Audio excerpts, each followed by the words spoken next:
There's a reason the NFL is the most dominant entertainment product in the United States of America. It's created a news cycle that demands your attention for the entire calendar year. If you don't believe me, wait until a few weeks after the draft, where they will once again turn the schedule release into A-block material. It's at the same time impressive and horrifying how they can turn nothing into something. It's why they're number one. But sometimes when we're still 3 weeks away from the NFL draft, things get dull in the NFL media cycle, and we end up with weeks where our talking points are Dan Orlovsky's representation and, of course, Jalen Hurts. Side note, if you are like me, an Eagles fan, it might be better to just delete social media or whatever sports notifications you have on entirely right now, because all we get is either, is Jalen Hurts good, or baseless AJ Brown trade rumors, and it has been nonstop since before the season ended. So today I'll give my take on the Jalen situation. I'll begin with some context. Jalen Hurts is coming off of a bad season by his standards. His numbers were still that of a solid NFL starter. The Eagles went 11-6, losing in the wild card round at home to the 49ers, failing to properly defend their 2024 Super Bowl championship. Jalen and the Eagles hold themselves to a high standard, and they flatly didn't meet it. It was a really odd season. The offense consistently played one half of good football and one half of awful football per game. The defense carried the team despite constantly being on the field. They led the league in 3 and outs by a wide margin.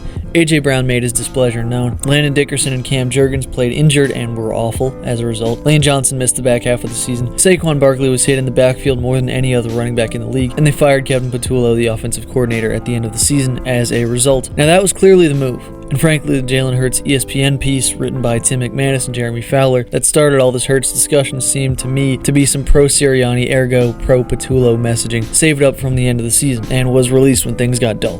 Fair enough. So here's what's concerning for the Eagles, and the things I'm more than willing to acknowledge about Jalen before I inevitably come to his defense. He doesn't run as much as he used to. He doesn't throw over the middle of the field often. The worst case scenario is that Jalen's mobility is declining and he doesn't ever really figure out how to work the middle of the field. Not that he hasn't somewhat figured it out already, but it would kind of kill this Eagles dominant run game based on the zone read that allows teams to play man, which they can exploit. So with those things in mind, if you're wondering how Jalen made a name for himself in the league, that's it right there. His ability to run the zone read combined with Jeff Stoutland's great offensive lines has led to dominant run games in Philly that precede Saquon Barkley's arrival. The Eagles would force teams to load the box and then put to use perhaps Jalen's best attribute, his deep ball, to punish teams on the outside when they play man-to-man. It's a formula where teams can know what is coming and still not be able to stop it because it is independent of scheme. It's about our guys being better than your guys, and when it works, well, you saw Super Bowl 59. But if Jalen's mobility is hindered and he doesn't take steps towards improving at those layered throws between the hashes 10 to 20 yards downfield, the Eagles will not hesitate to move on, as they showed with Carson Wentz. So that puts a lot of pressure on Jalen for next season, and we've still got a potential AJ Brown trade to contend with. I'd say Jalen is under the most pressure he's been under since his first year as a starter in 2021. In 2021, he did just enough to buy himself a year as the Eagles got to the playoffs. Howie Roseman invested around him, bringing in AJ Brown, and while he was technically playing for a contract in 2022, the Eagles clearly had something in him from the jump that season. And while there have been the highest of highs and some pretty disappointing lows in the Jalen Hurts era, he is now fully playing for his next contract. The Eagles don't have any intentions of negotiating this offseason. I think they kind of want to see how things play out, and fair enough, honestly. Jalen will be once again running a new offense next season, and maybe without his best receiver in AJ Brown, although Devontae Smith is more than capable of stepping into a number one role. The defense is still incredible. The offensive line is in need of a mini rebuild. It's a team that could win the Super Bowl, but also miss the playoffs. So here's what I think. My opinion on this whole situation is that Jalen will need to be really good next season. I don't think that's a crazy take or anything either.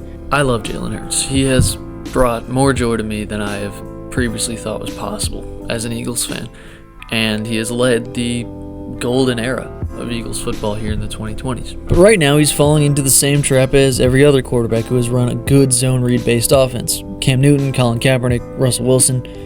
It's a short but extremely bright prime. Reliance on physical gifts can hurt you in the long run, especially at the quarterback position. Jalen's legacy is set with me either way. He proved we could win it all with him, and we're forever grateful, but something does need to change in his game for his career to really extend. I think he's more than capable, and I think he's earned a pretty long leash.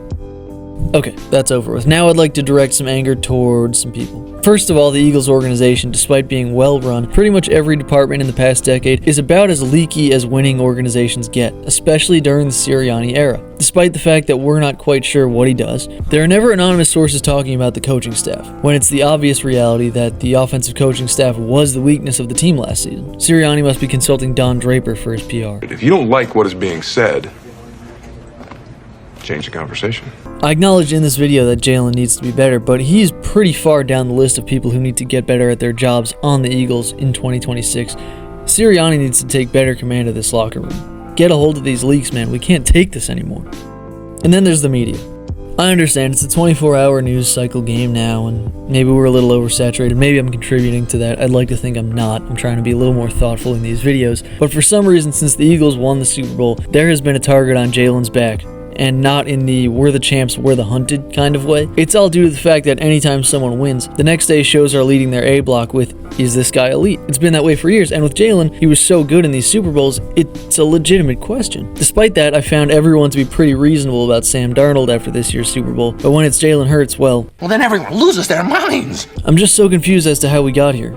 Where Jalen Hurts, who hasn't given a quote to the media in months, is the slump buster ESPN needs to get the NFL takes machine back up and running. I've said it a million times, but there are quarterbacks out there who were drafted a full round ahead of Jalen, who have not accomplished a fraction of what he's done in the league, and while we can argue all you want about how much Jalen contributes relative to the average successful NFL quarterback, you'd think his resume would buy him a little time and a lot of grace. But no. Before the 24-hour nonstop media cycle, guys used to just be your quarterback. That's how I feel about Jalen. He's our guy. He's rewarded our faith in him, and we're going to ride with him until the wheels fall off. There's just no way this should have spent a week in the news cycle. It frustrates me, but alas, here's where we stand. I believe in Jalen, and I still think the Eagles can be excellent next season. I think Sirianni's seat is certainly hotter than Jalen's. For my own sanity, I'm tired of Hurts hit pieces and nothing A.J. Brown updates. Thank you for your time. See you next week.